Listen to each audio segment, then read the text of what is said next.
Settle in, everyone, because tonight we're taking a decidedly unorthodox stroll through the heady, pungent, and occasionally unhinged world of medieval intoxication. Yes, you heard that right. Medieval folks absolutely dabbled, sometimes with enthusiasm, sometimes with the sort of reckless abandon that makes you wonder if boredom itself was a potent hallucinogen. Before we get swept away in this fragrant haze, do me a favour. If you love this blend of history and hilarity, hit that like button, subscribe for more, and drop a comment telling me where you're tuning in from, and most importantly, what time it is where you are. I promise there is no better way to realise you're not alone in your late-night YouTube rabbit hole than seeing someone else confess. It's 3:17 a.m. in Helsinki. Now go ahead and dim the lights, maybe flick on a fan for that gentle medieval breeze effect. And let's drift back into a time when your local apothecary doubled as both a pharmacist and the guy who might accidentally convince you to marry a birch tree. Most people, when they picture the Middle Ages, see a landscape of mud, monks and misery, where the most exciting thing on a Friday was watching a turnip rot. But beneath the layers of itchy wool and existential dread, there were people, real, restless, endlessly curious people, who sometimes stared at a strange root and thought, what if I just put that in my wine and see what happens? Honestly, can you blame them? Electricity was a distant fantasy. Coffee hadn't yet brightened a single eyelid, and the only way to escape the crushing feudal routine was through a prayer, a potion, or the sort of fungal surprise that left you babbling to a hedgehog. Entertainment was, let's say, limited. You could watch a knight attempt to read by candlelight, or take bets on how many hours your neighbour would keep dancing before succumbing to ergot poisoning. If someone whispered about a mushroom that could make you forget taxes, your landlord, and the fact that you own exactly one spoon, you'd be gnawing on that thing before you could say serfdom. Contrary to the grim stereotypes, using substances to soften reality, inspire visions, or simply take the edge off wasn't some illicit underground activity. It was woven straight into daily life, as commonplace as bread or the occasional plague, but nobody called it getting high. There were no medieval Cheech and Chong hiding behind hay bales, snickering over a new strain of witch's lettuce. Instead, it was shrouded in the language of divine revelation, pain relief, or the ever-popular, well, let's hope this doesn't kill me. Doctors prescribed herbs, monks grew them, witches, depending on who you asked, either brewed them up for spiritual journeys or for your neighbour's goat, and nearly everyone, from the lord in his draughty castle to the peasant named Wolf, who swore he'd learned medicine from a squirrel, encountered these substances in some form. Sometimes it was a deliberate dose, sometimes a not-so-charming side effect of eating bread that had spent a little too long in the damp. The medieval menu of intoxicants was refreshingly diverse. Sure, ale was the comfort blanket of the masses, but it was just the tip of the iceberg lettuce. Medieval Europe was a living apothecary, brimming with roots that howled, flowers that bent the world at the edges, seeds that scattered dreams like confetti, and ointments that might make you believe you'd spent the night flying through the sky, naked, in the company of Satan's catering crew. Getting altered wasn't always about fun. Sometimes it was the only anesthesia available, the only solace for grief, or simply a way to add a little colour to an otherwise grey existence. Depending on your social rank, your mind-bending experience might come from a nun's careful hand, a barber who dabbled in everything from surgery to sorcery, or a barefoot herbalist with more confidence than training. You didn't need a velvet rope or a secret password, just a garden, a battered mortar and pestle, and a truly medieval approach to dosage, which is to say, wildly optimistic and occasionally fatal. Nature was the dealer, and let's just say she rarely included an instruction manual. From the bustling monastery gardens to the chaotic kitchens of peasant cottages, the line between medicine and mystical adventure was, at best, blurry, and at worst spectacularly crossed. The same plant that soothed your headache could also convince you to propose marriage to a willow tree. Physicians, monks, midwives, and wandering herbalists all played a game of botanical roulette, mixing up concoctions that could either save you, inspire you, or make you the star of the next local legend. If you needed to be knocked out for surgery, calm your nerves, or glimpse the divine in your porridge, there were options. Take henbane, for instance, a plant that was essentially the medieval version of spin the bottle, except the bottle might contain a nap, or a vision of your ancestors scolding you for your life choices. Properly prepared, henbane could ease pain and lull you to sleep. Get it wrong, and you'd find yourself sprinting barefoot through the woods, shrieking about invisible foxes and trying to remove your own shoes. Or mandrake, the root that looked unsettlingly like a tiny person. Legend claimed it screamed when pulled from the ground, so people would tie it to a dog, plug their ears and hope for the best. Mandrake could put you under, send you dreaming, or, on a bad day, send you to meet your ancestors in person. And let's not forget belladonna, charmingly named Deadly Nightshade, which was the medieval version of Maybe Don't. Used to dilate pupils for beauty, treat pain, or induce visions. It was a favourite with those who liked their cosmetics with a side of existential risk. These herbs were rarely consumed alone. They'd be brewed into teas, stirred into syrups, or rubbed into those infamous flying ointments. Sometimes they were taken willingly, sometimes slipped into a religious ritual, or applied by a well-meaning apothecary who figured a little extra root never hurt until it did, spectacularly. The boundary between healing and hallucination was less a line and more a watercolour smear. In the end, medieval intoxication was as much about curiosity and survival as it was about escape. It was people, in all their messy, hopeful, experimental glory, reaching for comfort, vision, or just a break from the daily grind. And while we might laugh at their questionable dosages and their habit of talking to turnips, it's hard not to feel a certain kinship with their desire to find a little magic in the mud. Speaking of magic in the mud, next we're diving even deeper into the wild world of medieval mind-altering potions. Henbane, the medieval equivalent of let's see what this button does. Stay tuned. Henbane, the Middle Ages answer to the question, what could possibly go wrong? I find myself in the shadowy corners of a medieval apothecary, watching as a friar with eyebrows like startled caterpillars consults his herbal, henbane, or hioiskemios niger, if you want to impress a botanist or terrify a dinner guest, was everywhere.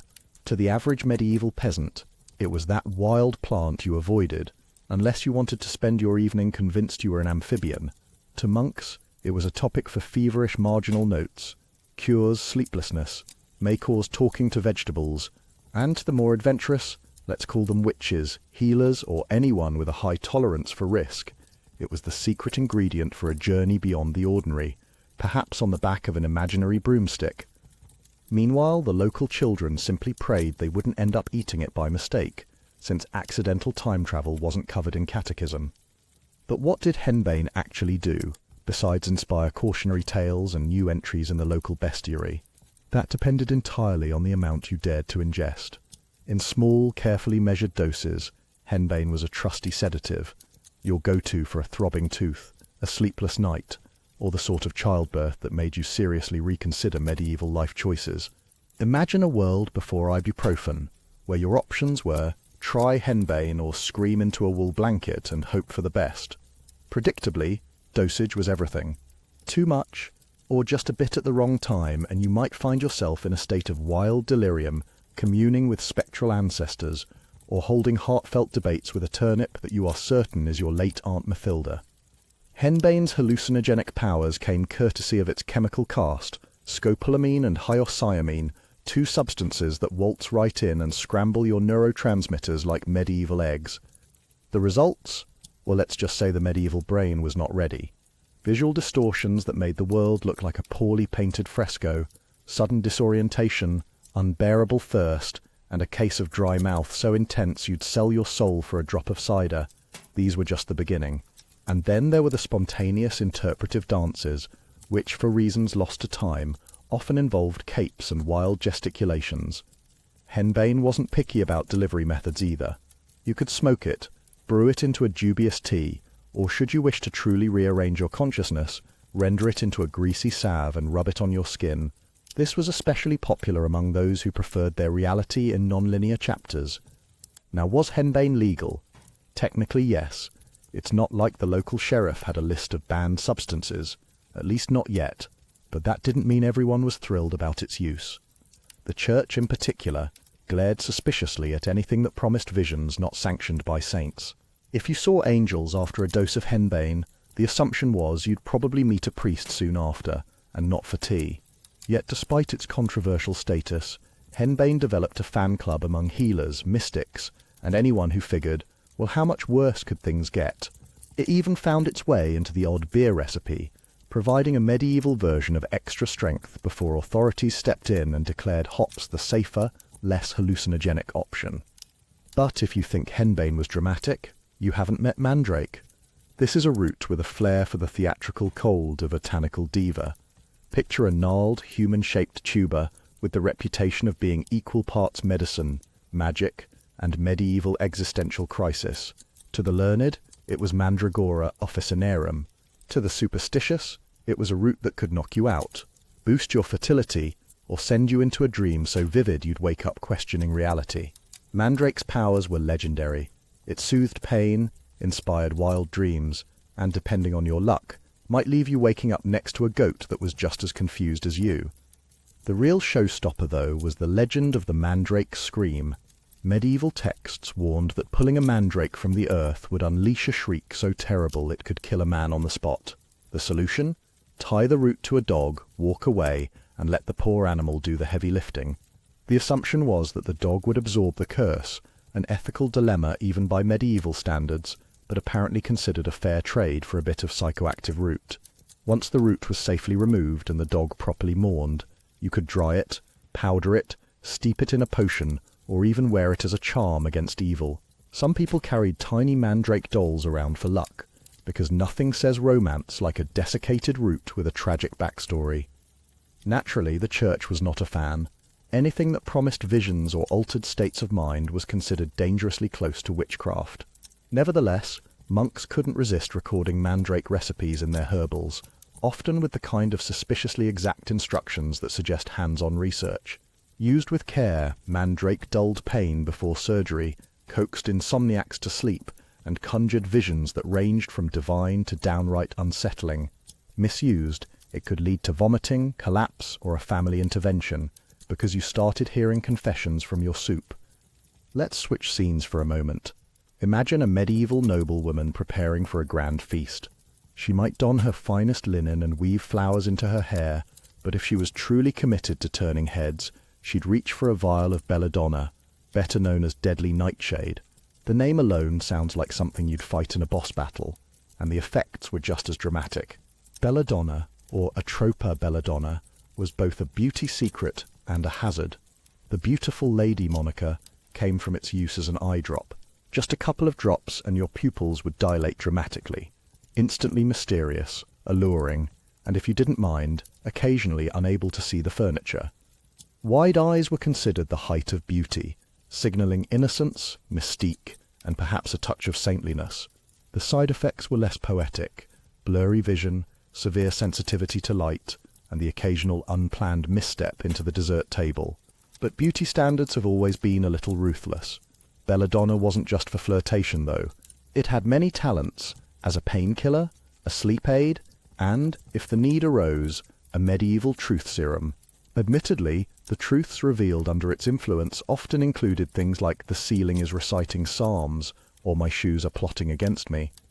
Belladonna's active ingredients, atropine and scopolamine, were notorious for their ability to scramble the nervous system with unpredictable results.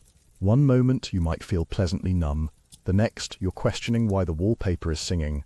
It was a mainstay in apothecaries' recipes, featured in love charms, flying ointments, and the sort of medical procedures that made you wish for a second opinion. If you needed to numb a patient before surgery, belladonna was your best friend.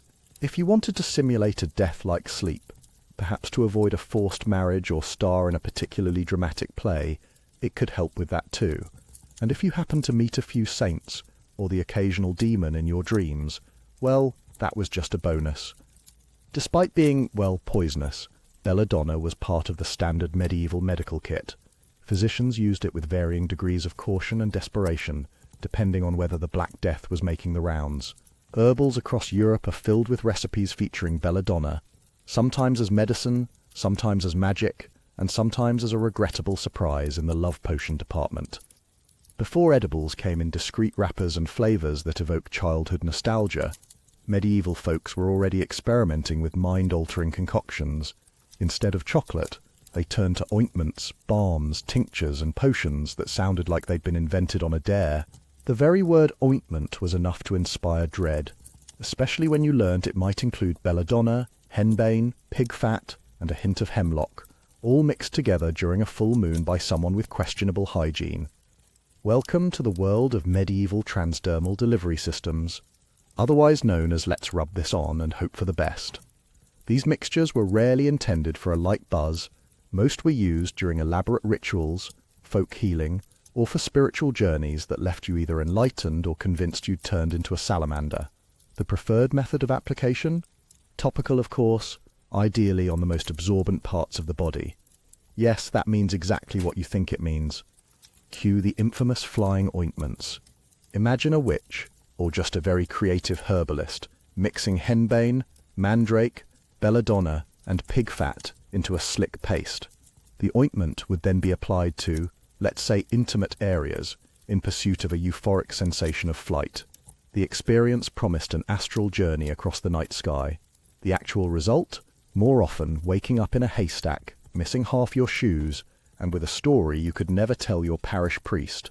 Beyond ointments, medieval potions were often drunk, mixed into wine, broth, or any liquid that wouldn't immediately cause suspicion.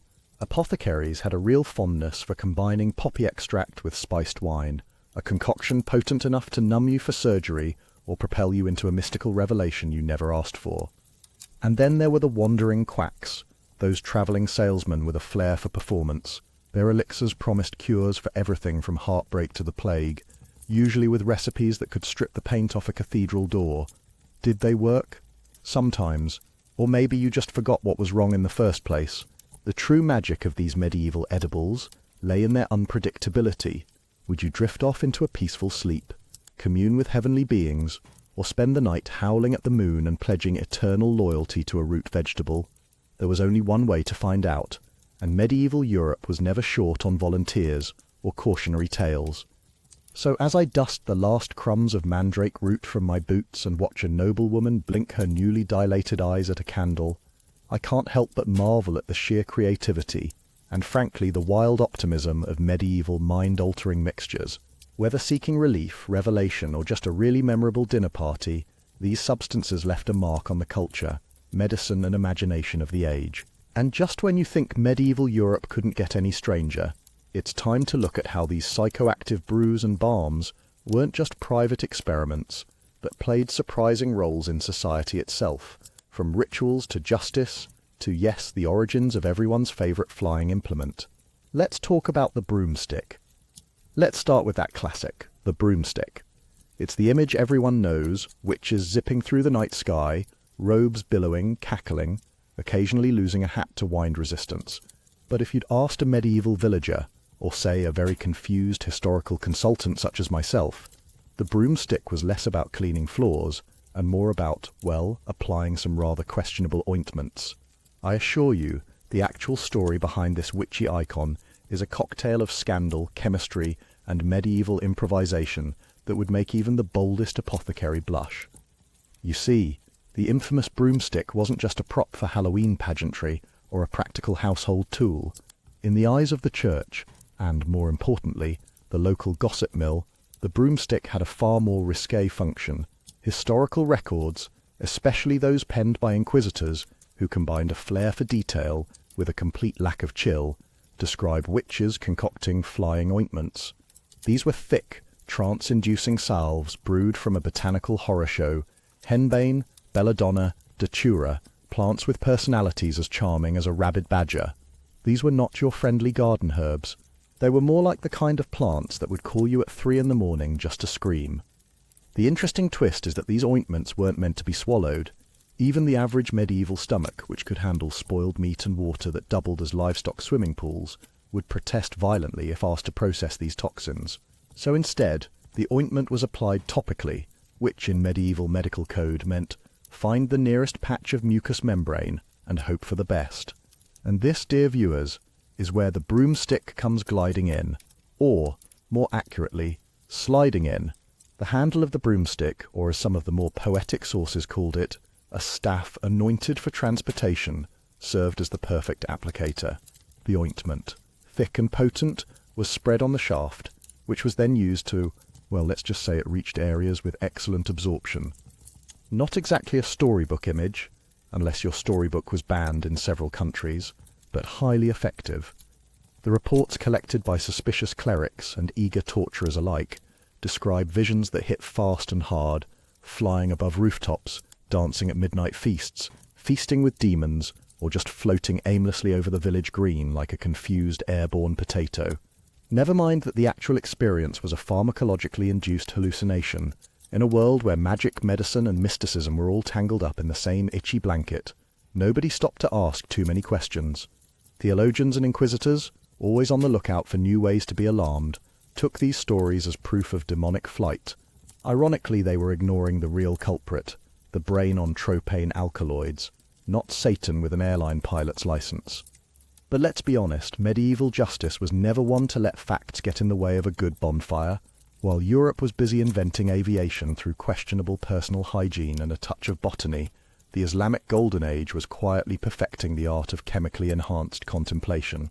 In the bustling cities of Persia, Egypt, and the Levant, hashish-pressed cannabis resin was making its rounds as the plant-based answer to existential ennui and slow-moving camel caravans.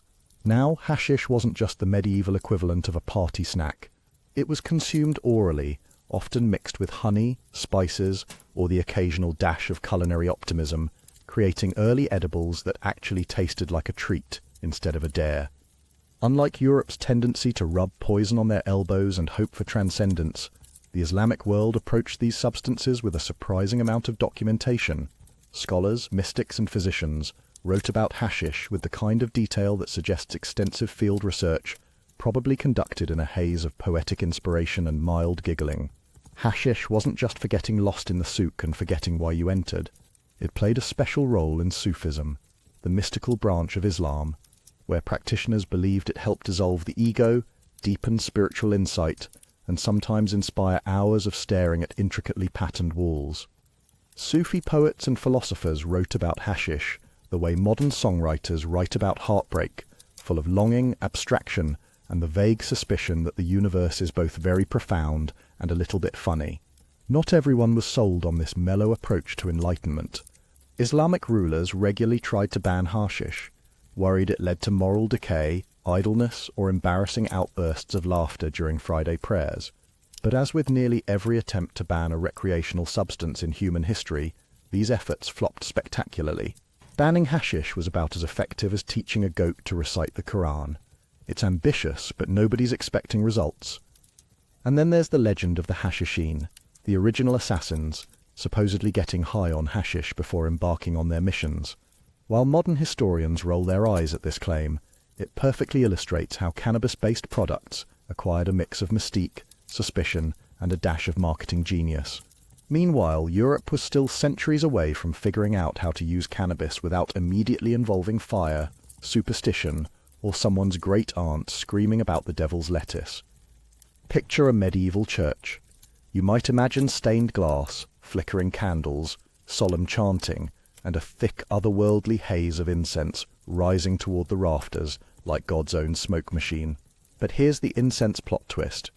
It wasn't just about holiness or hiding the scent of too many woolen tunics in a small space. Incense came with a little psychoactive bonus. Frankincense and myrrh, those fragrant resins imported from Arabia and East Africa, were the heavy hitters.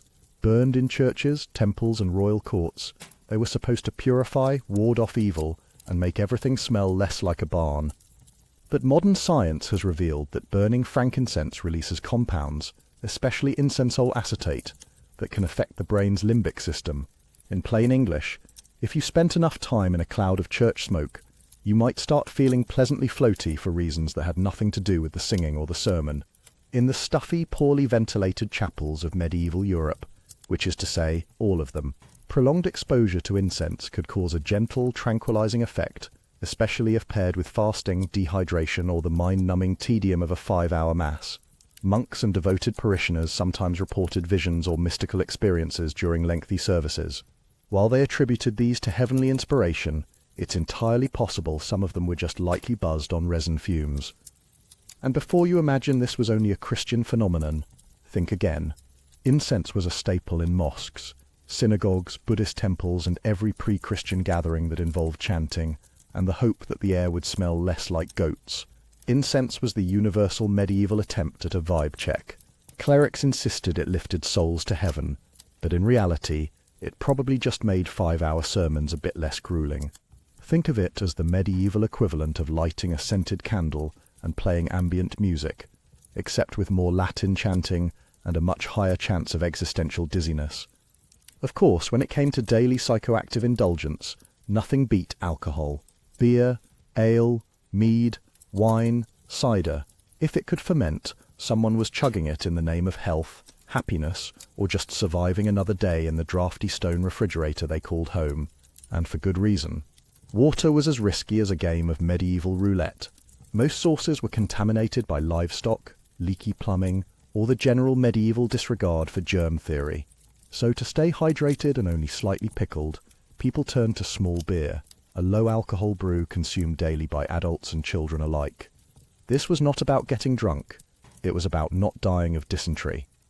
Small beer was the medieval answer to LaCroix, except it had alcohol, a higher risk of being brewed by someone named Gertrude, using the scientific method of eyeballing it, and a definite aftertaste of barley and hope. Of course, if you were feeling flush or simply had nowhere urgent to be, you could indulge in stronger ales, honey mead or imported wine, often spiced and occasionally enhanced with mysterious herbs. Monasteries took brewing seriously, treating it as a sacred duty. Monks perfected fermentation, kept meticulous records, and I suspect offered enthusiastic taste tests in the name of research. If heaven was measured in pints, the Benedictines had a running start. Alcohol wasn't just about hydration, it was the medieval mood enhancer. Suffering from tooth pain? Ale. Feeling blue? Spiced wine. Need to forget about your neighbour's judgmental rooster? Mead, taverns and inns functioned as therapy offices, minus the confidentiality, and with much louder arguments. Drinking was for every occasion, mourning, celebrating, gossiping, or inventing new dance moves that would later be blamed on demons. Sometimes in the Middle Ages, getting high wasn't even a choice, it was just another Tuesday morning, and sometimes it was a breakfast accident. Enter ergot, the sneaky fungus that grew on rye and other grains. To the medieval eye, it looked like a weird, dark kernel. To us, it's the ultimate prank by nature, a fungus that delivers hallucinations, convulsions, and the occasional belief that your limbs are made of snakes. When medieval bakers unknowingly used ergot-infected rye, the result was bread with a psychedelic twist. The symptoms were legendary. There was convulsive ergotism, which came with muscle spasms, seizures, hallucinations, fits of laughter or terror, and the sort of interpretive dance no one wanted to see twice. Then there was gangrenous ergotism, which cut off blood flow, blackened limbs, and led to the kind of body horror that kept local saints in business. Whole villages would bake contaminated bread, feast, and within days erupt into wild behaviour, dancing plagues, mass hysteria, and the kind of public performances that would make modern flash mobs look tame. At the time, these outbreaks were blamed on demonic possession, divine wrath, or a collective failure to mind one's moral business. The real culprit was a fungus, but nobody in medieval Europe was testing their flour for alkaloids. They were far too preoccupied with avoiding excommunication and surviving another winter. The monks of the Order of St. Anthony ran hospitals for victims of ergotism, treating them with wheat-based diets. The cure, as it turned out, was just different bread. Did anyone connect the dots? Absolutely not. To the medieval mind, bread was either safe or it was the devil's work, and nobody was running controlled experiments when the alternative was starvation. Even centuries later, some scholars theorize that ergot may have played a role in the Salem witch trials, with hallucinations and paranoia blamed on witchcraft rather than tainted toast. It's debatable, but what's not in question is that medieval Europe got high on bread without ever realizing it. So psychoactive substances weren't just present in medieval society, they were woven into daily life, religion, medicine, and the very fabric of normal. Whether by accident or design, people sought escape, revelation, or just a break from the relentless smell of sheep. And sometimes they found it in the most unexpected of places, from a smoky chapel to the bottom of a mug, or in a loaf of bread that doubled as a ticket to another dimension. If you think that's wild, just wait. Because the world of folk healers, hallucinogenic honey, and naval strategists with a taste for power is just around the corner. You've heard of magic mushrooms, so you think you know all the classic ways people in history got a little weird. Sure, magic mushrooms have had their moment. Flying ointments? Oh, those are practically household names for the medieval eccentric. But let me take you to a remote mountain path on the edge of the Black Sea, where the bees themselves are plotting mischief.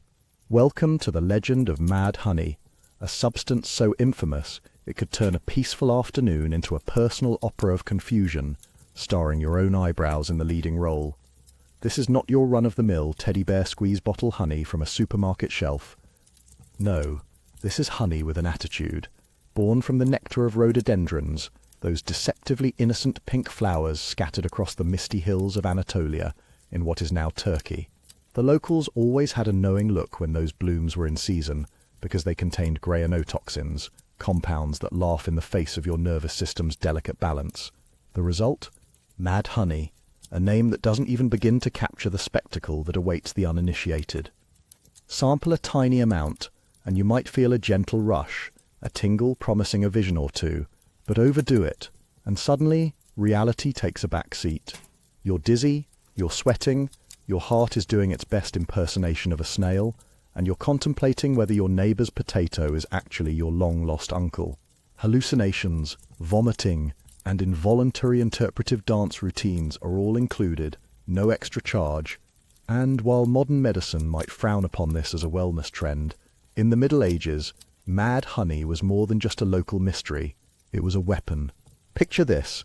A hungry army marches into an abandoned Anatolian village, spots unattended jars of honey, and descends like kids at a birthday party. By dusk, the invading troops are rolling around in the underbrush, clutching their heads and reciting poetry to passing squirrels, utterly incapacitated. This wasn't an isolated prank. Greek and Roman authors, Xenophon and Strabo among them, wrote with a mix of awe and concern about armies being routed by honey. And the tradition endured well into the medieval centuries, because really, who would suspect the bees of being accomplices to military sabotage? Step onto the deck with me and brace yourself. Ancient naval battles were nothing like the thundering broadsides of Hollywood movies. Instead of cannonballs and explosions, picture a glittering sea where fleets dart and spin in a deadly ballet. More chess match than pirate flick, but with far more splinters and the occasional impromptu wrestling match. The ultimate aim? Disable, sink, or scatter the enemy before they could do the same to you, all while your ship's hull creaked and your rowers sweated like overcooked turnips. The main method of making your point, quite literally, was ramming. And let me tell you, the ancients were obsessed with ramming. If you were a shipwright in the trireme era, you could count on the prow being tipped with a hefty chunk of bronze, sharpened to punch through enemy hulls just below the waterline. Get it right, and a single well-placed strike would send a rival trireme to the bottom faster than a crate of amphorae, with a leaky bottom. But despite what you might imagine, ramming wasn't just a matter of yelling full speed ahead and hoping for the best. It took careful planning, split-second timing, and the kind of coordination that would make a marching band jealous.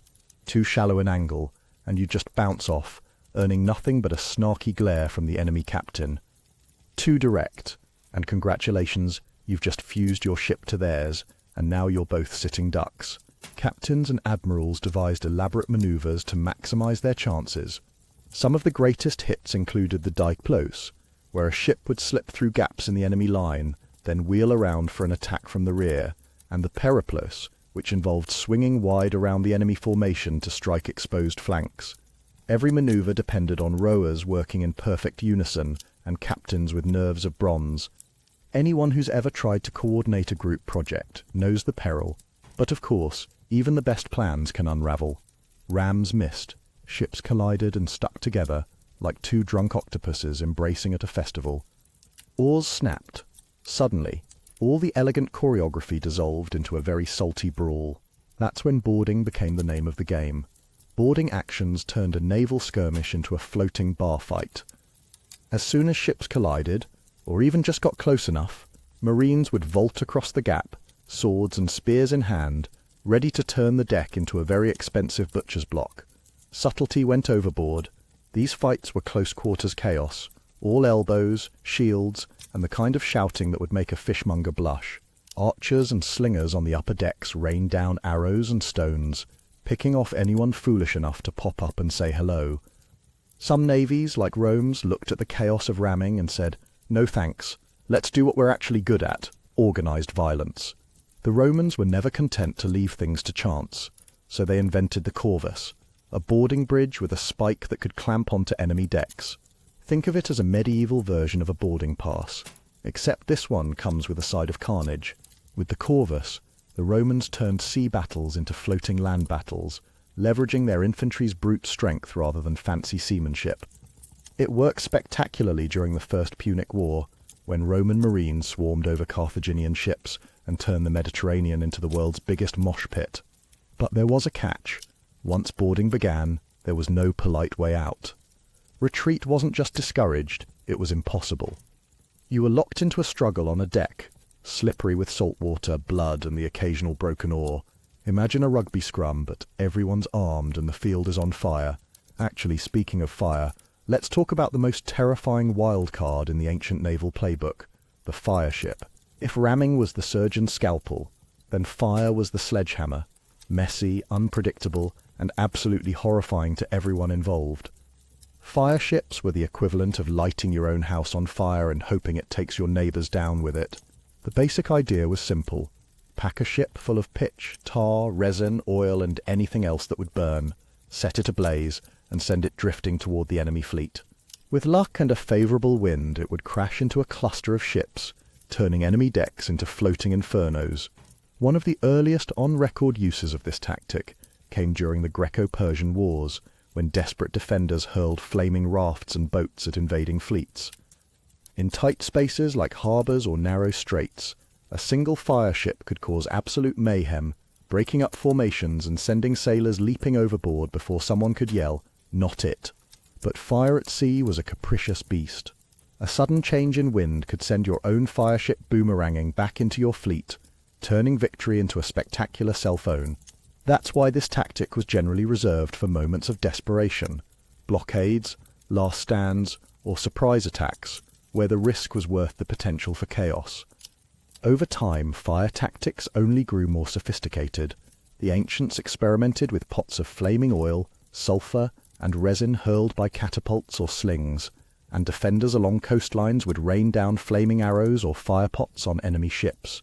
The Egyptians and Phoenicians both put their own spin on incendiary warfare, using fire-based weapons to repel pirates and break sieges.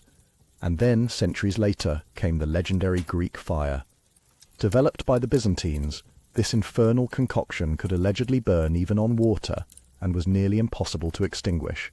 While Greek fire belongs more to medieval history, its roots were firmly planted in the ancient world's experiments with fire ships, a testament to the enduring appeal of setting things alight and hoping for the best.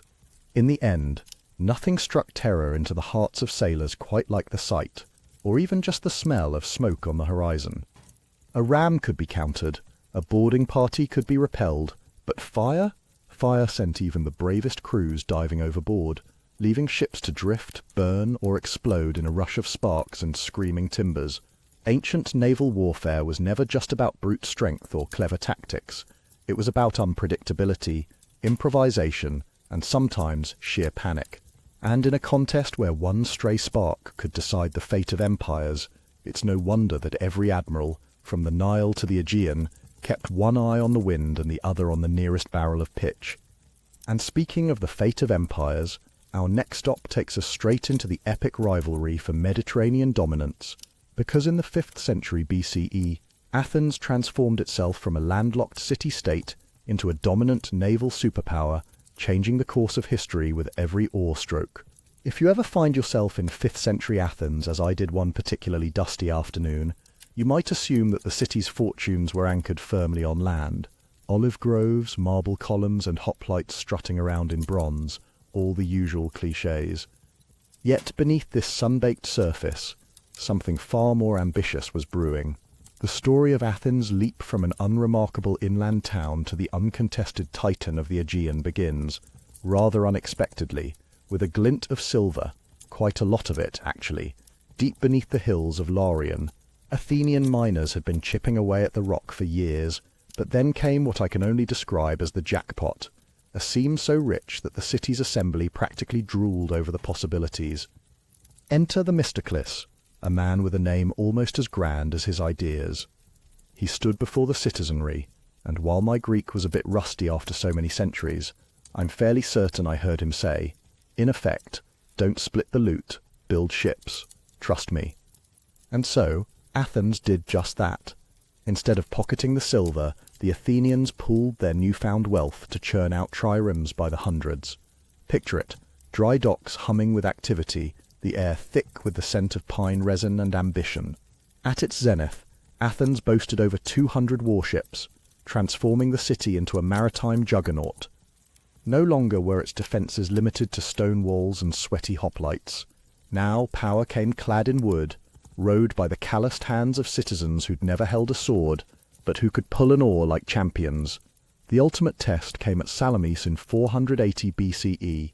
I watched as Themistocles, ever the showman, lured the Persian navy into the straits, a watery alleyway where massive numbers counted for less than raw nerve and manoeuvrability. The Persian ships jammed together like olives in a jar, while the Athenian triremes darted in, ramming and boarding with almost theatrical precision. By sundown, the once invincible Persian fleet was nothing but flotsam and regret. That victory didn't just save Athens, it crowned her queen of the Aegean. With the Persian threat reduced to a cautionary tale, Athens turned its fleet into the engine of an empire. The Delian League, in theory a noble alliance for mutual defence, quickly morphed into Athens' personal ATM. Allied city-states paid tribute, allegedly for protection, but much of that silver ended up funding grand temples and ever more ships. The navy became Athens' muscle, enforcing loyalty, quashing rebellions, and projecting power far beyond the city's modest boundaries. But there's a twist in this salty saga. Unlike most military revolutions, Athens' naval ascendancy flipped its social order upside down. The trireme was powered not by the rich but by the poor, the thetes, men who owned neither land nor armour. Suddenly, these oarsmen were indispensable, and with indispensability came political leverage. The assembly buzzed with new voices, and democracy, that famously fractious Athenian experiment, was driven as much by the sweat of the rowers as by orators in white chittons. Where once the elite had steered the ship of state, now the lower classes quite literally powered it. Sea power became people power. Of course, every good Athenian drama needs hubris, and Athens had it in spades. As the navy grew, so did the city's arrogance. Allies chafed under Athenian demands. Tribute felt less like shared security and more like extortion. When the Peloponnesian War broke out, Sparta, traditionally more at home on dry land, decided to play Athens at its own game. With Persian gold jingling in their pockets, the Spartans built a fleet, and eventually delivered a stinging defeat at Aegospotami in 405 BCE. The Athenian navy was annihilated. With no ships to protect their grain supply, Athenians soon found themselves on the wrong end of a siege. No matter how many philosophers you have on hand, you can't eat rhetoric. Yet the echoes of Athenian naval power lingered long after the last trireme sank. Athens had shown the world that a small city could punch above its weight by mastering the sea. Warships weren't just weapons. They were political tools, social levelers, and when wielded unwisely, harbingers of downfall. If Athens was the master of the eastern Mediterranean, Carthage was the undisputed heavyweight of the West. Picture a city founded by Phoenician traders around 800 BCE, perched on the north coast of Africa, where the scent of spices and ambition wafted from the bustling harbours. Carthage was obsessed with the sea, not just for conquest, but for commerce. By the 4th century BCE, this city-state had morphed into the brain and brawn behind a maritime empire stretching from Spain to Sicily, and from North Africa to the edge of Sardinia. Carthaginian shipyards were the stuff of ancient legend. I remember standing on the rim of their great circular harbour, marvelling at the assembly line efficiency with which they cranked out warships. Their dockyards could house and repair hundreds of vessels at once. This wasn't a mere cluster of boats, it was an industrial complex, centuries ahead of its time. Carthaginian engineers, ever the tinkerers, took the basic trireme and bulked it up. Their quinqueremes were heavier, sturdier, built not just for speed but for brute force. Boarding and ramming became the order of the day, with seasoned mercenaries and Phoenician sailors ready to turn any boarding action into a floating brawl. Yet Carthage's navy wasn't just about flexing muscle. It was, above all, about protecting trade. Carthaginian merchants ventured beyond the Pillars of Hercules, peddling tin, silver, and the occasional amphora of truly questionable wine, and returning with goods from the mysterious Atlantic coastlines.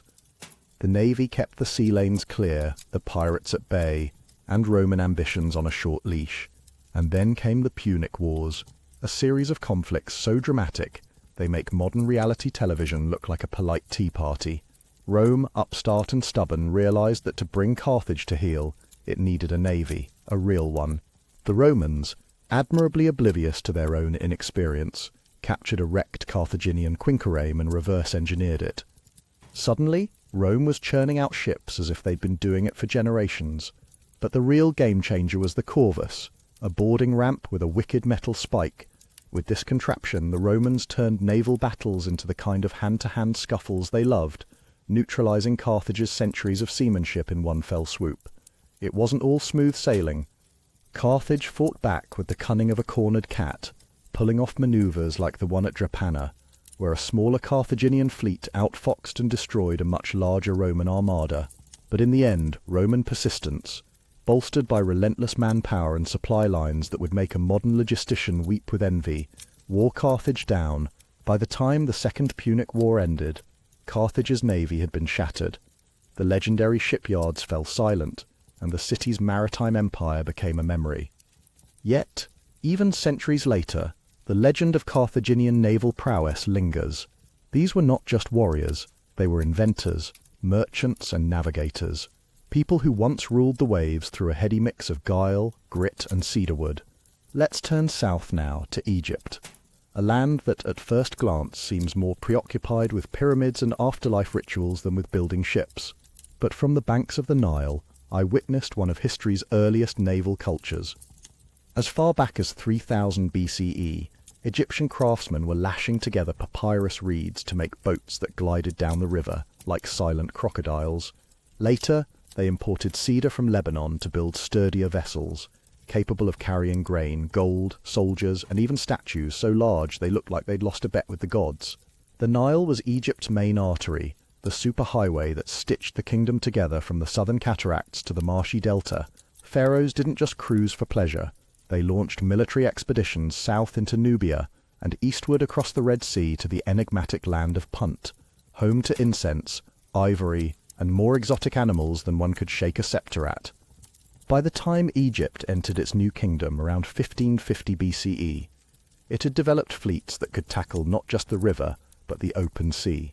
Under rulers like Thutmose III and Ramesses III, I saw Egyptian warships square off against the infamous Sea Peoples.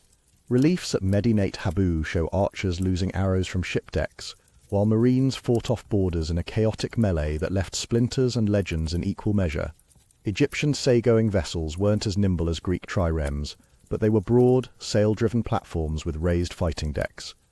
Crewed by archers, spearmen and sailors, adept at both navigation and combat, they were perfect for coastal operations, deploying troops, intercepting merchant ships, and running blockades up and down the Mediterranean and Red Sea coastlines. Naval strength was as much about commerce as conquest. Egyptian ships carried grain to the Levant and ferried back luxuries from the wider world. Ports like Byblos and Tanis became bustling hubs for both trade and naval logistics. Egyptian shipbuilders were in such demand that even foreign kings tried to poach their expertise. Over the centuries, Egypt's naval fortunes waxed and waned, battered by invasions from Libyans, Assyrians, Persians, Greeks, and finally Romans. But the foundations they laid, the use of river fleets, the strategic deployment of warships, the integration of sea power into empire, echoed throughout the ancient Near East. Egypt's ships may not have ruled the open ocean, but wherever the Nile flowed, the pharaoh's reach extended. Now let's talk about Rome, a city that for most of its early history saw the sea as an inconvenient moat, separating it from more land to conquer. The Roman Republic was built on its legions, and those famously straight roads, not on fleets. But necessity, as always, proved the mother of invention. When Rome found itself locked in a death struggle with Carthage for control of the Mediterranean, the city had to reinvent itself almost overnight. At the outset of the First Punic War in 264 BCE, Rome's navy was a joke, if you can call a handful of rickety boats a navy at all. But Romans had a talent for learning on the fly. After capturing a Carthaginian quinquereme, they set about copying it with the sort of grim determination you'd expect from people who thought lead pipes were a good idea. Soon, Roman shipyards were churning out hundreds of vessels, powered by sheer manpower and a logistical apparatus that seemed to run on equal parts discipline and brute force. But Rome knew it couldn't beat Carthage at its own maritime game, so it changed the rules entirely. The corvus, that devilish boarding bridge, allowed Roman marines to turn sea battles into the kind of melee they relished. At Mylae and Cape Ecanimus, Rome's green sailors bested Carthaginian veterans, not by outrowing them but by turning every engagement into a floating street fight. Eventually the corvus was abandoned. It made ships dangerously top-heavy, and more than a few Roman captains discovered the hard way that top-heavy ships and sudden storms make for poor swimming lessons. But by then, Rome had already seized the initiative. By the Second Punic War, Rome's fleets controlled the western Mediterranean. They secured supply lines to Spain and Africa, bottled up Carthaginian reinforcements, and ferried legions to distant shores. Under the Empire, fleets stationed at Miseno and Ravenna became permanent fixtures, policing trade, hunting pirates and shuttling troops wherever trouble brewed. Rome never developed the same seafaring identity as Athens or Carthage. For them, the sea was a tool, something to be mastered, not embraced. Yet by the 1st century CE, when Romans spoke of Mare Nostrum, our sea, it wasn't mere bravado. The Mediterranean had become a Roman lake, patrolled and protected by the might of imperial fleets. But the story of ancient navies isn't just a tale of rams, boarding hooks and tactical brilliance. The consequences rippled far beyond the battlefield. Naval power shaped borders, bankrolled empires, and transformed the movement of goods, peoples, and ideas. Consider how these fleets forged entire civilizations. Athens became a beacon of culture and democracy, not just because of its philosophers, but because its navy kept tribute and ideas flowing in. Carthage built an economy on maritime trade, its influence radiating along every current and coastline. Rome, starting late but finishing strong, used naval dominance to weld together an empire that sprawled across continents. The sea was a cultural superhighway. Greek colonists set sail to found cities from Sicily to the Black Sea, bringing with them pottery, poetry, and the art of the well-timed philosophical argument. Egyptian ships carried papyrus, gold, and sacred mysteries to distant courts. Phoenician mariners, for their part, spread their alphabet and their gods to every port they visited, sometimes intentionally, sometimes just because they got lost. Technological innovation flourished wherever navies thrived. From the evolution of the trireme to the mighty polyremes, shipbuilders pushed their craft to new heights. Harbours grew into logistical hubs, navigation became an art and a science, and standardized ship designs laid the groundwork for later Byzantine and Islamic fleets. Even the economies of ancient cities were shaped by the need to protect and profit from the sea. Secure trade routes meant stable markets, bustling ports, and cosmopolitan centres, places where artists, scholars, and the occasionally inebriated revolutionary could all find a home. And then there's the psychological legacy. The way fire ships, ramming tactics, and surprise boarding actions changed the very idea of warfare. The sea itself became a weapon, a stage for mobility, unpredictability, and cunning. Power wasn't just about brute force anymore. It was about who could harness the waves, who could strike unexpectedly, who could make the world's largest expanse of blue water work for them.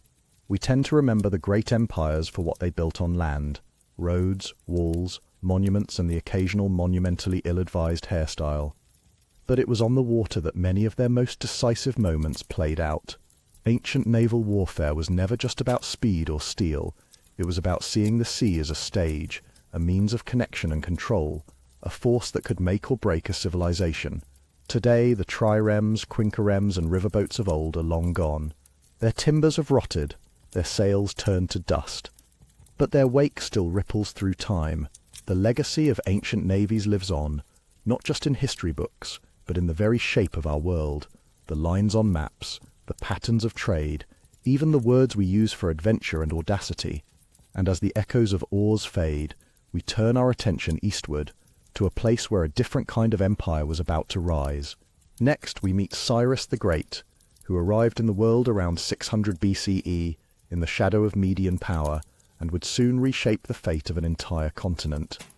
Now, if you ever find yourself wandering the arid hills of ancient Anshan, somewhere around 600 BCE, you wouldn't expect a world shaker to be tucked away in one of its rather unremarkable villages. Anshan was technically a Persian domain, but don't let that fool you. At the time it was a vassal state, very much under the boot of its Median overlords. The family who ruled it, the Achaemenids, liked to say they had noble blood. They probably did, but in the grand scheme of things they were small fish in a pond ruled by much bigger, meaner fish with fancier hats. It's in this unlikely corner that Cyrus Minus, later to be called the Great, though at this point he was more the tiny and not yet notorious, made his first appearance. Even before he could walk, the rumour mill was working overtime. It wasn't just that his family had grand ambitions, or that Persia was itching for more respect. No, legend swirled around this baby like a sandstorm. The Greeks, never ones to resist a dramatic flourish, gave us the ultimate origin story, courtesy of Herodotus. Picture this. King Astyages of Media, paranoid and, as it turns out, unusually attentive to his dreams, is visited in his sleep by a vision. His daughter's son will one day dethrone him. That's not a comforting bedtime story. Astyages, not wanting to take chances with his royal seat or his head, did what any responsible monarch with a tenuous grip on power would do. He tried to outmaneuver destiny. His solution? Marry his daughter Mandane off to Cambyses, a Persian noble, hoping that this would produce a child devoid of political ambition, or at least too far from the centre of power to be a threat. But fate, as it often does in these stories, laughed in his face. The dreams didn't stop. Astyages, increasingly jumpy, decided to take the direct route. When Cyrus was born, he summoned his most trusted servant, Harpagus, and ordered him to dispose of the newborn. No one said ancient royal family gatherings were dull. Harpagus, however, had a backbone and a conscience, two things that rarely lead to good outcomes in royal courts. Rather than kill the baby outright, he quietly handed the task off to a shepherd, a man whose resume included tending sheep and apparently hiding royal infants. This shepherd, as the story goes, took Cyrus into his own family and raised him as a rugged, mountain-bred child. So instead of a prince swaddled in silk, you get Cyrus learning to herd goats and shout orders at the local kids. Even as a boy, he couldn't help but act like he owned the place. He organised games, issued orders, and generally behaved less like a peasant and more like someone who would one day make bureaucrats across 3 continents nervous. But secrets don't keep well in small mountain villages. Whispers drifted down the slopes and into the court. Soon enough it reached Astyages that there might be a suspiciously charismatic boy out there, one who was just a little too good at bossing people around for comfort. The king investigated, and after some dramatic cloak-and-dagger moments, uncovered the truth. Now here's where you might expect Astyages to finish what he started.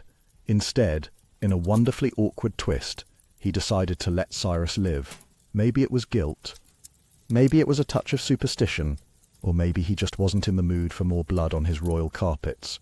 In any case, Cyrus was sent back to Persia, officially restored to his father Cambyses' household and acknowledged as a prince. Harpagus, on the other hand, didn't fare so well. In a move that would make even the most hardened medieval poisoner wince, Astyages delivered a culinary revenge that would go down in infamy. He killed Harpagus' own son, cooked him up, and served him at a royal feast. As you might imagine, family dinners were never quite the same after that. Harpagus, understandably, nursed a grudge the size of a Persian cavalry regiment. So Cyrus, raised between the humble world of shepherds and the perfumed corridors of Persian nobility, grew into a young man with a unique perspective. He could command both the powerful and the powerless, and if the legends are to be trusted, he'd already survived enough assassination attempts to fill a season of ancient-themed reality television. Whether you buy every detail Herodotus offers or not, you can see why the legend stuck. Here was a man who started life as a marked child, dodged more attempts on his life than most people have hot dinners, and came back to claim the throne that destiny and his grandfather's nightmares had promised him. By the time we reached the mid-6th century BCE, Cyrus was no longer just another princeling. He had become a shrewd operator, watching the cracks begin to form in the Median Empire. Astyages still sat on the throne, but the glue holding his kingdom together was getting a bit watery, and the Persians were growing restless. The real spark came from none other than Harpagus, now a top general in the Median army, and still quietly steaming over his memorable dinner. After years of simmering resentment, Harpagus made contact with Cyrus, sending him secret messages, possibly hidden in the world's first edible stationery, given the family history, urging him to rebel. He promised support from within the Median ranks, setting the stage for a showdown that would rattle the ancient world. In 553 BCE, Cyrus made his move. Persia, long treated as a lesser partner, threw off its chains and declared war. This wasn't a neat one-and-done battle. Instead, it became a protracted, gritty campaign. For 3 years, Cyrus led his forces deeper into Median territory, gathering support from disaffected nobles and anyone who'd had enough of Astyages' heavy hand. What set Cyrus apart wasn't just his military savvy, though he had plenty of that, but a certain flair for mercy. When his enemies surrendered, he often spared their lives. In an era where most rulers measured success by the height of their enemies' skull piles, this approach was downright revolutionary. Soldiers who might have fought to the death instead chose to switch sides, and whispers of Cyrus's clemency spread faster than a rumor at a royal banquet. As the war dragged on, loyalty to Astyages wavered. Eventually, when the decisive battle rolled around in 550 BCE, the Median king found himself betrayed by his own army. The Median Empire, which had seemed so formidable, collapsed with astonishing speed. Cyrus marched into Ecbatana, the Median capital, not as a pillager, but as a new kind of conqueror. He kept the local traditions alive, retained many Median administrators, and folded them into his growing Persian bureaucracy. Inclusion, it turns out, was great for morale and even better for keeping revolts to a minimum. With Media now under Persian control, Cyrus unified the Iranian plateau. But he didn't stop there. Overthrowing the Medes wasn't just a personal vendetta or a local power grab. It handed him an empire stretching from modern Iran deep into Central Asia. Cyrus, never one to sit on his laurels, immediately looked for his next challenge. His eyes turned west to Lydia, where King Croesus ruled over what could only be described as the ancient world's answer to Monte Carlo. Croesus was loaded. His capital, Sardis, dazzled with riches, and his armies were well drilled and equipped with elite cavalry. Croesus, perhaps a bit too confident in the advice of oracles and his own luck, made a classic blunder. He underestimated Cyrus. To hedge his bets, Croesus forged alliances with Egypt and Babylon, and as a final precaution, consulted the Oracle of Delphi. The Oracle delivered one of those cryptic responses that are so frustrating in hindsight. If Croesus crossed the river to attack Persia, he would destroy a great empire. Satisfied, Croesus went on the offensive. Unfortunately for him, the empire that fell was his own. The two armies met at the Halys River in 547 BCE. The fighting was fierce, neither side willing to give an inch. Eventually, Croesus pulled back to Sardis, expecting the usual winter truce and a chance to rally reinforcements. Cyrus, ever the rule-breaker, pursued instead. He launched a winter campaign, catching the Lydians off guard. The siege of Sardis began, and Croesus found his once invincible cavalry suddenly useless. According to Herodotus, Cyrus unleashed a surprise of his own: camels. The smell and sight of these unfamiliar beasts terrified the Lydian horses, turning Croesus's greatest asset into a liability. Within a matter of weeks, Sardis fell, and Croesus himself was captured. Now, if you're expecting a classic ancient kingly execution, you'll be disappointed. Cyrus, true to form, decided not to kill Croesus. The legends say he even made him an advisor. Herodotus spins a scene where Croesus, about to be burned alive, invokes the philosopher Solon, recalling the warning never to judge a man's luck until his life is over. Cyrus, moved by the story, or perhaps just impressed by Croesus's ability to name-drop at the right moment, called off the execution. Whether or not the details are true, the message is clear. Cyrus built his reputation not only on the battlefield, but also on his mercy. He took Lydia's vast treasury and its lucrative trade routes, as well as the Greek-speaking cities of Ionia along the coast. The Ionian Greeks weren't thrilled about Persian rule, but their resistance couldn't halt the momentum of Cyrus's growing empire. The fall of Lydia didn't just mark another notch on Cyrus's belt. It confirmed his tactical genius and his willingness to blend force with diplomacy. It also brought Persia into direct contact with the Greek world, planting the seeds for future east-west showdowns. By the late 540s BCE, only one major hurdle stood between Cyrus and uncontested mastery of the Near East: Babylon. The city was legendary, its ziggurats scraping the sky, its walls thick enough to host chariot races, its hanging gardens still debated by tour guides to this day. But Babylon's splendor masked deepening cracks. King Nabonidus, who had a habit of prioritizing religious reforms and personal retreats over actual governance, was deeply unpopular. He'd managed to offend the powerful priesthood of Marduk, and for years left daily administration to his son Belshazzar, a name that would echo through biblical history. Discontent simmered. Cyrus, always with an eye for opportunity, saw his opening.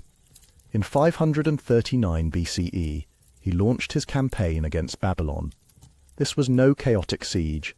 Instead, it was more of a surgical operation, swift, strategic, and in its own way surprisingly modern. The Persians defeated the Babylonian army at Opis, a key city on the Tigris.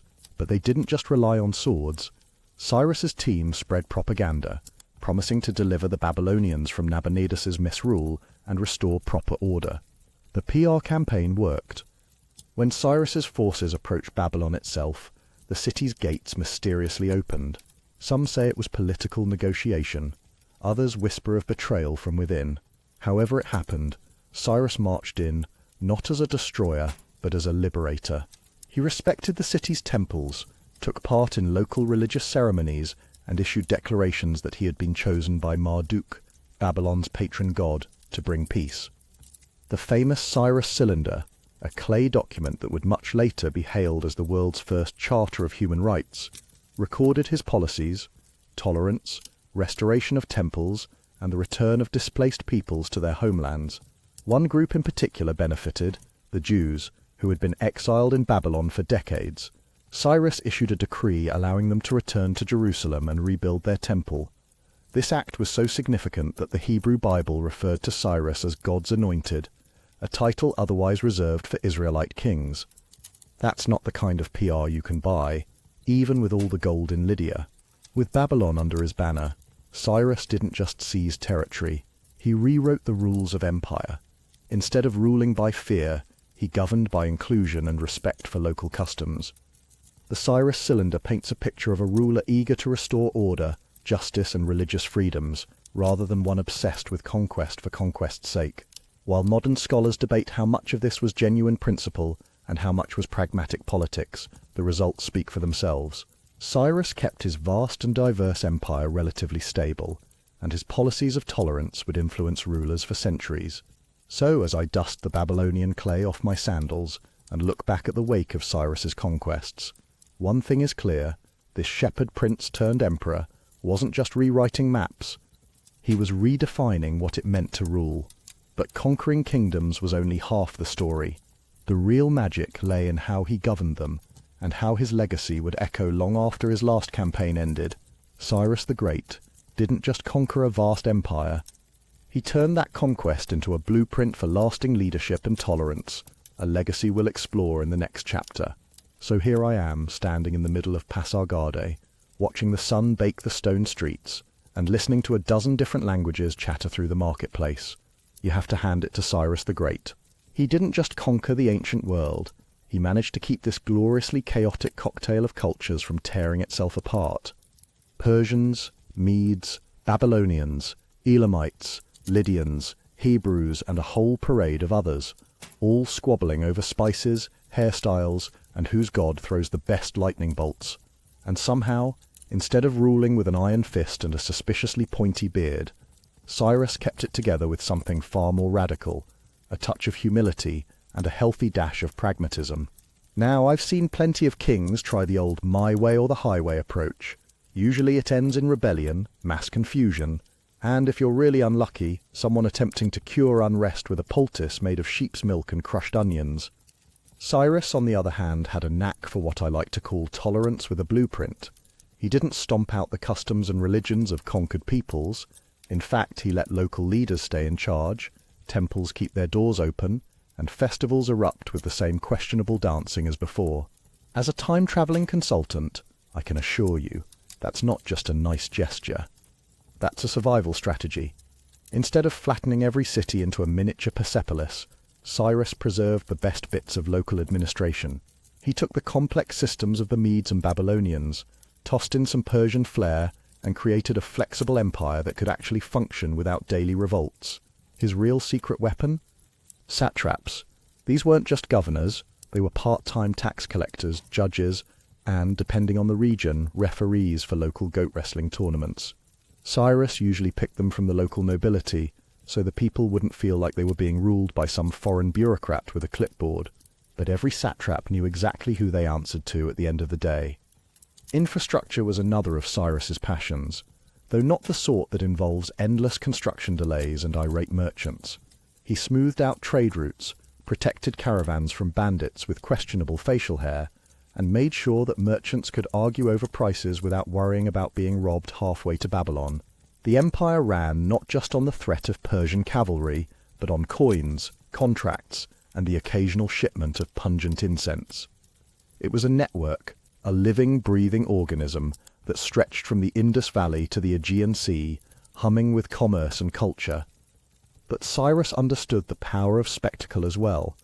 In every city he entered, I watched him perform gestures that sent waves of relief through local populations, restoring temples, participating in unfamiliar festivals, and yes, sometimes completely mispronouncing the sacred hymns, while also supporting local traditions.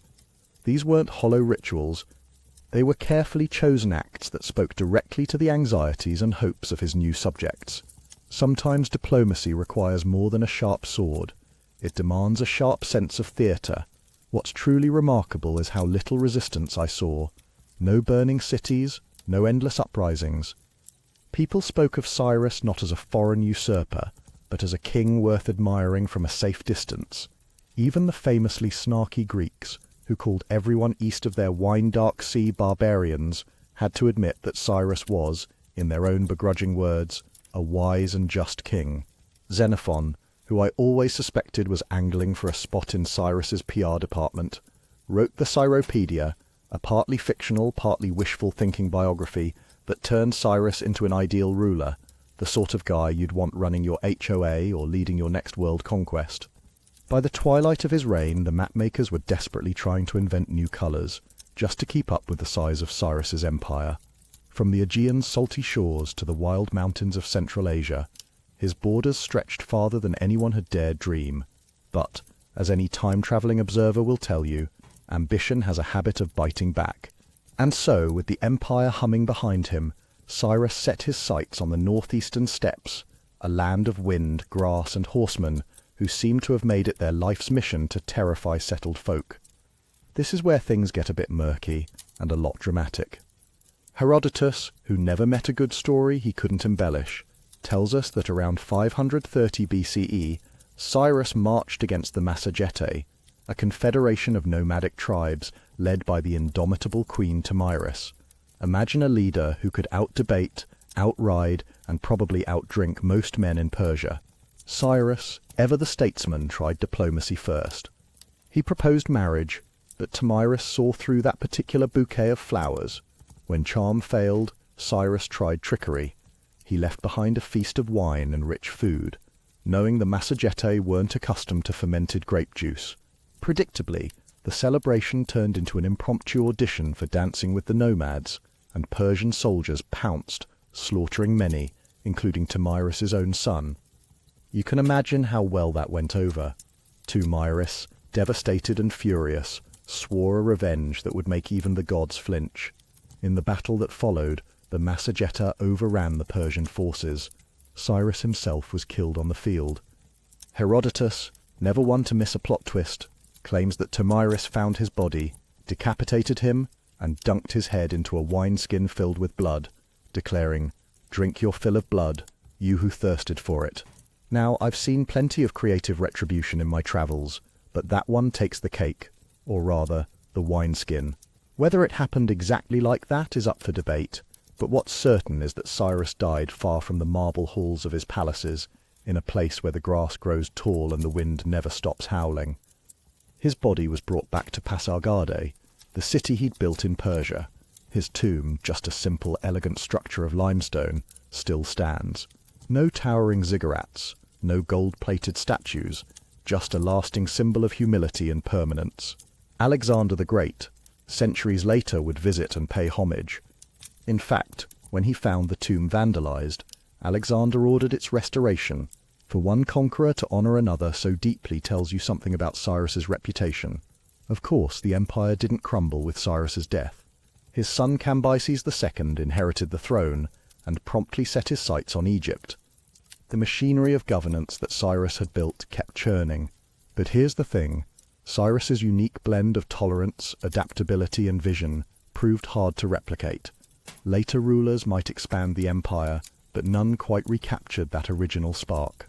When I look at what Cyrus really left behind, it isn't just territory. He left a blueprint, a model for running an empire that actually worked, at least for a while. His system of satrapies, where regional governors, some local, some Persian, kept order, collected taxes, and answered to the king, became the backbone of imperial administration for centuries. Religious freedom wasn't just tolerated, it was official policy. Temples thrived and local elites kept their jobs, provided they remembered which way to bow when the king visited. Rebellion didn't wither away because of fear, but because Persian rule for all its taxes was often less suffocating than what came before. Cyrus also helped redefine what it meant to be a king. He wasn't just a political overlord, he was expected to be a moral example. He took on grand titles like King of the Four Corners of the World, but unlike past tyrants, his legitimacy depended on the well-being of his subjects. Good governance was baked into the definition of greatness. That's not just royal propaganda, it's a real pivot in political philosophy. Even in death, Cyrus's shadow lingered. His tomb became a pilgrimage site, a place where later Persian dynasties came to seek legitimacy. Zoroastrian priests wove him into the fabric of divine justice. For Iranians, he remains the father of the nation, a touchstone for identity even millennia later. But Cyrus's reputation didn't stop at the Persian border. In the Hebrew Bible, he appears not as a foreign despot, but as a liberator chosen by God. The book of Isaiah calls him the Anointed of the Lord, a title usually reserved for Israel's own kings. His decree, allowing the Jews to return to Jerusalem and rebuild their temple, wasn't just politics, it changed the course of Jewish history. For many, he became the rarest of creatures, a powerful ruler who used his might to restore, not destroy, faith and freedom. Over in Greece, where the Persians were usually cast as the villains in every play, Cyrus was the exception. Xenophon's Cyropaedia painted him as the gold standard for leadership, wise, just, moderate, and brave. It wasn't a strict historical account, but it shaped how later Greeks and Romans thought about what a ruler could and should be. In the Islamic world, some scholars even identified Cyrus with Dulqarnain, the two-horned one mentioned in the Quran. He appears as a righteous king who built walls to shield people from chaos and injustice. Whether or not this was truly Cyrus, it's a sign of the deep respect he commands across so many traditions. Fast forward a couple thousand years and you'll find Cyrus cropping up in the most unexpected places. Thomas Jefferson, for example, reportedly kept a copy of the Cyropaedia by his bedside, perhaps hoping to soak up some ancient wisdom by osmosis. In the 20th century, Iran's last Shah invoked Cyrus as a symbol of unity and reform. And today, the Cyrus Cylinder, often called the world's first Charter of Human Rights, sits at the United Nations, a reminder that justice and tolerance aren't strictly modern inventions. Cyrus's appeal isn't just about conquest. He's remembered not for cruelty, but for a rare ability to wield power with justice. He proved that an empire could survive, and even thrive, by respecting difference rather than crushing it. Loyalty could be inspired by respect, not just fear. In the end, Cyrus the Great remains a paradox, a conqueror celebrated for his compassion, a king praised by the very people he once ruled. So, as I take one last look at his tomb, I'm left marvelling at the way his legacy endures. Few rulers in history are admired across such a dizzying array of cultures, religions, and centuries, and fewer still actually deserve it. Now, speaking of legacy, let's talk about something that outlasted even Cyrus's empire: hair. Because across the ancient world, a person's locks weren't just a style statement, they were a passport to power, a badge of identity, and occasionally a diplomatic disaster waiting to happen. In the blistering sun of the Nile Valley, the ancient Egyptians made a bold choice.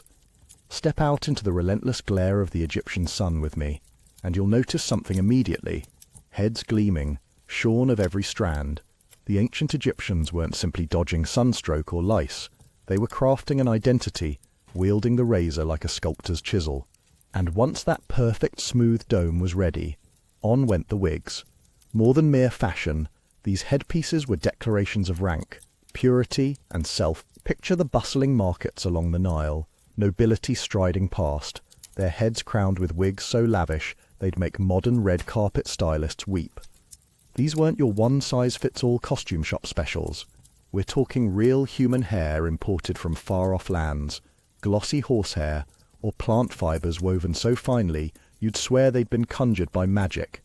The wealthiest Egyptians ordered wigs with layers upon layers, each braid and bead a chapter in their social story, and the pièce de résistance? Perfumed wax cones perched atop these elaborate towers, slowly melting in the sun and releasing clouds of scented luxury. It's the ancient equivalent of walking around with a personal aromatherapy diffuser, except more glamorous and stickier if you overdid it. For women, hair wasn't just decoration, it was a living symbol of femininity, fertility, and raw power. Imagine a noble woman at a festival, her wig sprouting with fresh flowers, ribbons of lapis blue and gold threading the strands, precious metal clasps glinting in every twist. Priestesses, meanwhile, kept things symmetrical and precise, their wigs arrayed in rows that echoed the order of the cosmos itself, a kind of wearable prayer to the gods. Men in Pharaoh's service took a different approach, thick, stylized wigs that shouted, "I've arrived, I'm close to the divine, and yes, my hair is better than yours." Egyptian children, though, got to have some fun with their look. The sidelock of youth, a mostly shaven head with one ornate braid left to swing like a pendulum, signalled innocence and the promise of adulthood. When the time came for initiation or religious rites, that sidelock was snipped away in a ritual that marked the end of childhood. Even the priests, those strict guardians of ritual purity, took hair to the next level. Not a single strand was spared, not just on the head but across the entire body. Smooth as marble, they appeared before the gods, cleansed of earthly impurity. Yet for public ceremonies the priests sometimes donned ceremonial wigs, their hairlessness hidden beneath intricate headpieces that signalled spiritual authority far more than personal flair. The Egyptian obsession didn't end at the grave. When it came time for the journey into the afterlife, wigs were just as essential as amulets and jewellery. Mummies were lovingly wrapped with their wigs in place, ensuring they'd wake up in the next world looking just as powerful and stylish as ever. In Egypt, hair transcended fleeting vanity. It was a passport to eternity, a guarantee that your status and beauty would echo through the ages. Now, let's hop north across the churning seas to Viking territory, where the wind whips through fjords and the hairstyles are, frankly, as fierce as the warriors. The image of the wild-bearded, braided Viking is only half legend. These hairdos were no accident of the elements. They were carefully orchestrated symbols of identity, masculinity, loyalty, and sometimes seduction. Viking men and women both took their hair seriously. For men, growing their hair long and braiding it served a dual purpose. It kept those locks out of the way in battle, and it was a blatant statement of readiness and bravado. Picture a fearsome warrior striding onto the field, hair plaited like a lion's mane, beard thick and wild. He isn't just keeping the wind at bay. He's advertising his courage and his clan's honour for all to see. Viking women, too, treated hair as a marker of femininity and social standing. The more intricate the braid, the higher the status. Ribbons or beads woven into hair weren't just decorative, they were coded messages about clan, marital status, and wealth. Married women often wrapped or partially covered their hair as a subtle, everyday signal of commitment, much like modern wedding rings. Archaeologists have uncovered graves packed with combs and hairpins, proof that grooming was as vital as swordplay. These tools tell us that Vikings, despite their wild reputation, were as invested in personal style as any influencer today. There's a legal twist to this story, though. Norse law didn't take kindly to unauthorized hair cutting. Lopping off someone's locks was a grave insult, the kind of thing that could set off a blood feud faster than a stolen goat. In their world, hair was honor embodied. To disgrace a warrior by shearing his hair was to attack his very place in society. Norse myths, of course, took hair to mythic proportions. There's Thor's fiery beard, Loki's endless shape-shifting, which, by the way, often comes with some pretty elaborate changes to his hair, and the saga of Sif, whose legendary golden hair was so treasured that when Loki played a prank and ruined it, the dwarves had to forge her a new mane out of real gold. For the Vikings, hair bridged the mortal and the divine. It was a currency, a weapon, even a form of cosmic insurance. Let's slide down the timeline to Rome, where the toga-wearing masses wielded hair as a subtle tool of politics, class, and ambition. In early Rome, the ideal citizen kept things neat and short. A tidy haircut and a clean-shaven face weren't just about hygiene, they were civic virtues, broadcasting discipline and allegiance to the state. If your hair started creeping down your neck, you were branded as effeminate, foreign, or just plain lazy. Short hair was a badge of Romanness, an unspoken promise to uphold the Republic. But as the empire swelled with decadence, so did the hair. Emperors like Nero and Commodus set trends by letting their curls spill out in styles reminiscent of Greek philosophers or marble gods. Some even sculpted their hair into a top knot at the front, suggesting youthful wit or intellectual prowess. This wasn't just vanity, it was calculated propaganda, hair as the original political billboard. Roman women, as usual, raised the stakes. Hairstyles became feats of engineering. The infamous Flavian Tower, a vertiginous stack of curls and braids, required not just time and skill, but an entire support staff. The more elaborate your hairstyle, the more obvious your wealth and leisure. If you could spare hours for your coif, you clearly weren't toiling in the fields. Empresses set the standard by unveiling new styles in statues and coinage, a kind of imperial Instagram that upper-class women raced to imitate. Sporting the latest imperial look wasn't just trend-chasing, it was a public display of allegiance. Meanwhile, enslaved people and soldiers had their hair kept short and functional, their identities suppressed through enforced plainness. But not everyone followed the rules. Some Romans adopted wild, long locks to mock imperial values or signal rebellion. Gladiators, the celebrities of the arena, often sported dramatic hairstyles designed to dazzle the crowds and build their mythos. Part athlete, part influencer, part living threat. Now let's cross the sea to Japan, where hair wasn't just a matter of style, but an ironclad contract with society. Step into the world of the samurai, and you'll see the iconic chomage, the top knot that's become synonymous with Japanese warriors. It began as a practical solution for keeping helmets snug on the battlefield, but in peacetime it transformed into a badge of honor, discipline and loyalty to the code of Bushido. To lose your top knot wasn't just a bad trip to the barber. For a samurai, having it cut off was a living death, a sign of disgrace and expulsion from the warrior class. Sometimes the ritual removal of the top knot even preceded seppuku, the ultimate act of atonement. Japanese women's hair told stories of its own.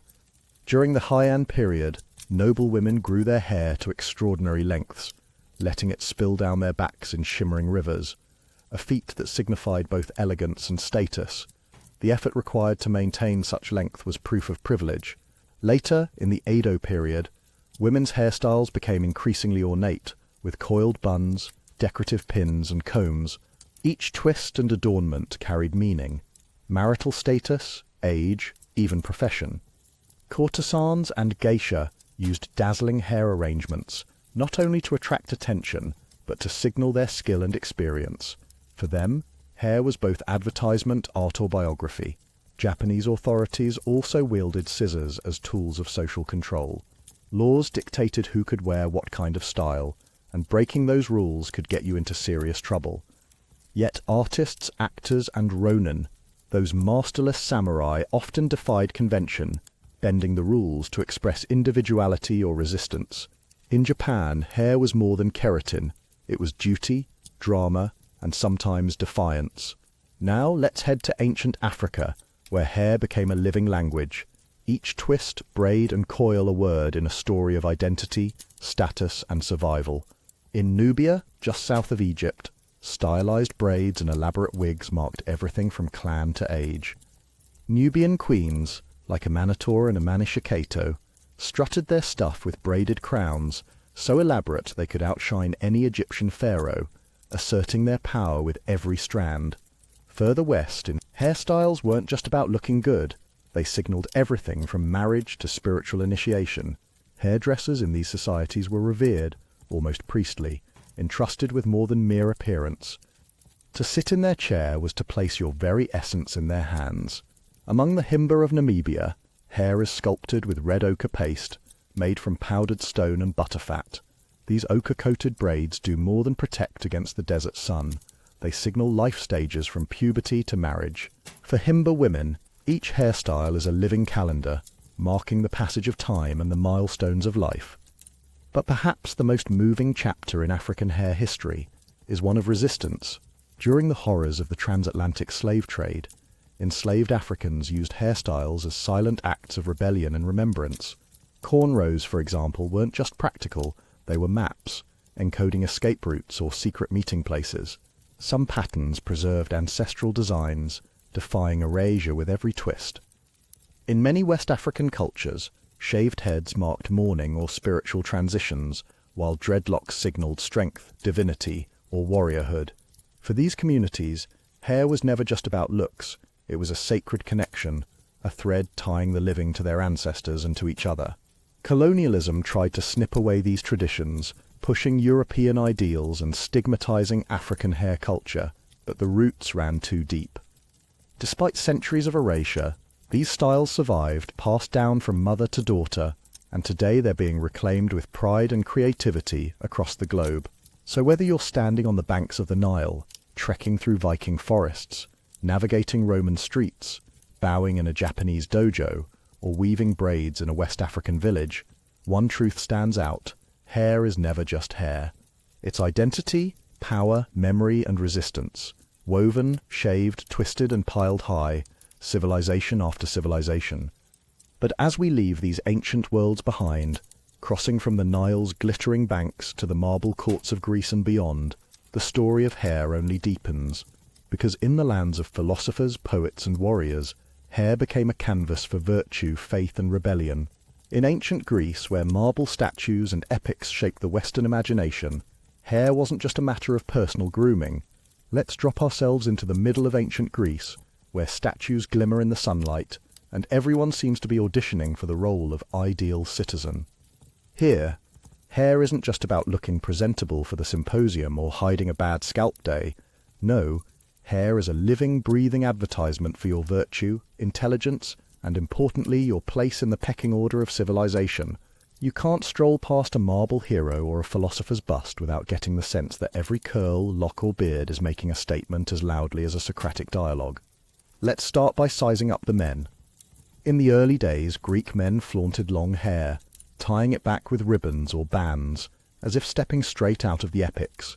Achilles, for example, doesn't just slay foes, he does it with what Homer describes as flowing, radiant hair, the kind of mane that says, "I'm favoured by the gods, and I use premium olive oil." In those heroic centuries, long hair was the ancient Greek version of a gym membership, and a sports car rolled into one, a mark of virility, nobility, and a bit of divine sparkle. But then, as Greece slides into the classical era, and Athens invents democracy and philosophy, the hairstyle trends shift too. Suddenly, moderation is in. Men crop their hair to a sensible, well-groomed length, but the beard stays put. If you imagine Socrates, Plato, or Aristotle, you're picturing the classic look, beard on, wild locks off. The beard signals wisdom and age, but the tidy hairline and exposed brow imply reason, openness, and a certain "I'm not here to start a riot" sensibility. A long beard without messy hair is the ancient Greek way of announcing, "I think before I act," and I probably have a scroll or two in my satchel. Now contrast that with the fate of those on the bottom rung. Slaves and foreigners were sometimes ordered to shave their heads, a literal badge of submission, inferiority, or simply not one of us. It's a strange twist. In this world, having the right hair is a political privilege, an entry pass into the club of civilization. Lose your locks, and you lose your status. Women's hair, meanwhile, is a whole other story, tightly entwined with ideas of home, virtue, and self-control. If you were a respectable woman, your hair was up, usually braided or coiled into a bun, and most importantly, covered when you stepped outside. Letting your hair down wasn't just a fashion faux pas, it was reserved for mourning or wild religious rituals. Think Dionysian cults, where unbound hair signaled chaos, ecstasy, and a temporary escape from the rigid rules of society. For Greek girls, there was a rite of passage. As they reached puberty, their first braid would be cut and offered to Artemis. This wasn't just a haircut, it was a ceremonial farewell to childhood, a symbolic snip that said, "Welcome to the heavy responsibilities of Greek womanhood." Even the gods and goddesses had signature hairdos. Athena's neatly styled helmet hair radiated discipline and strategic calm, while Aphrodite's cascading curls were the ancient equivalent of a shampoo commercial, representing sensuality and irresistible beauty. Mortals would try to mimic these divine styles, hoping to borrow a bit of celestial mojo by copying the hair of their favorite deities. Now let's zip eastward to ancient China, where hair is less about self-expression and more like a sacred trust. Here, every strand is a gift from your parents, and Confucius himself would probably clutch his pearls at the idea of a casual trim. The core Confucian belief is that your body, including your hair, is a sacred inheritance not to be altered lightly. Cutting your hair without a serious reason? That's not just tacky, it's disrespectful. A slap in the face to generations of ancestors who painstakingly grew, oiled and styled before you. Across centuries, Chinese men wore their hair long, tying it up into a topknot or bun, the whole look paired with flowing robes and stately caps. This wasn't just about looking dapper, it was a badge of wisdom, composure and loyalty to the established order. To see a man with wild, loose hair wandering the streets would be unnerving, as if the boundaries of the world were unraveling. Loose hair might mean mourning, madness, or brewing rebellion. For women, hair was a social GPS, telling everyone your age, marital status, and place in society. Young girls wore twin buns or playful side ponytails, a signal to all that they were unmarried. When a woman married, she graduated to a more formal style, a single coil or bun, often pinned with combs, jade or gold. In the Tang dynasty, court ladies turned hairstyling into a competitive sport, building gravity-defying arrangements dotted with phoenix pins, silk and flowers. It was less a hairstyle and more a wearable sculpture, a way to broadcast wealth, status, and the fact that you had at least one servant dedicated to your hair alone. Hair also became a political weapon. When the Manchu-led Qing dynasty conquered Ming China, they enforced the infamous queue, the front of your head shaved, the rest braided into a long pigtail. For many Han Chinese, this style was an intolerable symbol of submission to foreign rule. Some chose death over adopting the queue, seeing haircutting as a betrayal of their heritage. Meanwhile, Taoist and Buddhist monks took things to the extreme, shaving their heads entirely. For them, the hairless scalp was a billboard for spiritual detachment and a rejection of earthly vanity. If you ever wanted to declare, "I have left behind the material world and its hair care routines," this was the way to do it. Next stop, ancient India, where hair isn't just an accessory, it's a sacred, living symbol woven through every aspect of life, from ritual purity to social identity. Here, hair tells stories of devotion, discipline, and the sometimes maddening complexity of caste and spiritual practice. Consider the sadhus, those wandering holy men who renounce everything, including the barber. Their hair is never cut, combed, or tamed. Instead, they let their locks grow into thick, matted dreadlocks called jeta. The longer and wilder the hair, the more it screams spiritual power and detachment from the world's petty concerns. These holy men model themselves on Lord Shiva, the cosmic ascetic, whose own dreadlocks are said to hold back the mighty Ganges River. If you see a sadhu, you're not just witnessing a fashion statement. You're seeing a walking proclamation of transcendence over family, vanity, and even personal identity itself. But while the sadhus let their hair run wild, for others, sanctity means the opposite, a clean-shaven scalp. In many Hindu traditions, pilgrims shave their heads before visiting sacred sites, offering their hair as a way to shed ego and purify the soul. The mundan, a child's first haircut, is a critical rite of passage, believed to cleanse away the baggage of past lives and start the child fresh. When a relative dies, male kin often shave their heads as an act of mourning, humility and detachment from the world. Hair in India also signals caste and status. Upper caste men, for instance, sport a single tuft of hair, the shikha, on the crown after shaving the rest. This isn't just a quirky style, it marks them as twice born, obligated to perform sacred rites and carry the burden of spiritual knowledge. To cut the shikha without cause was social suicide, an erasure of identity, and an invitation to scandal. Women's hairstyles in India are just as dense with meaning. Unmarried girls typically wear their hair loose or in simple braids, while married women bind it in buns or coils, often slicked and oiled to dazzling perfection. The neat, braided look was a badge of discipline, beauty, and family honor. When festivals or weddings rolled around, the hair became a floral parade ground, adorned with jasmine, gold clips, or decorative combs. Hair was also a source of erotic power, with ancient texts like the Kama Sutra offering entire chapters on sensual hair arrangements. Stroll past a temple sculpture at Khajuraho, and you'll see women with hair cascading down their backs like rivers of dark silk, a testament to the allure and artistry of the well-coiffed. But let's not pretend it was all about fitting in. All over the ancient world, hair was also a secret weapon for resistance and rebellion. Sometimes, all it took to disrupt the established order was a haircut, or refusal to have one. Take Judea under Roman occupation. Jewish men avoided the elaborate grooming of their Roman overlords, refusing to shave or style their hair in imperial fashion. For them, hair was a badge of faith, a quiet but persistent act of protest against cultural assimilation. In an empire obsessed with conformity, a simple, unstyled beard could become a line in the sand. Over in Gaul, as Julius Caesar's legions tramped through Celtic lands, the local warriors responded by going full punk rock. They washed their hair with lime, spiking it up into wild, mohawkish crests that left Roman chroniclers both bewildered and slightly terrified.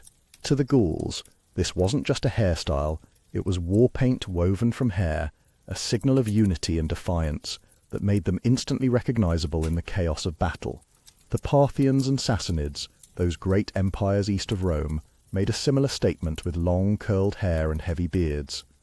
Roman observers sneered, calling the style effeminate or exotic, but to these eastern dynasties it was the look of royalty and ancestral pride. Hair became a line drawn between us and them, a declaration that said, "We bow to no Roman razor." Even in the most oppressive systems, hair could become a quiet form of resistance. Enslaved people, whether in Greece, Rome, or the Americas, were often forced to shave their heads, stripping them of identity and history. Yet, whenever they could, they used hair as a secret language.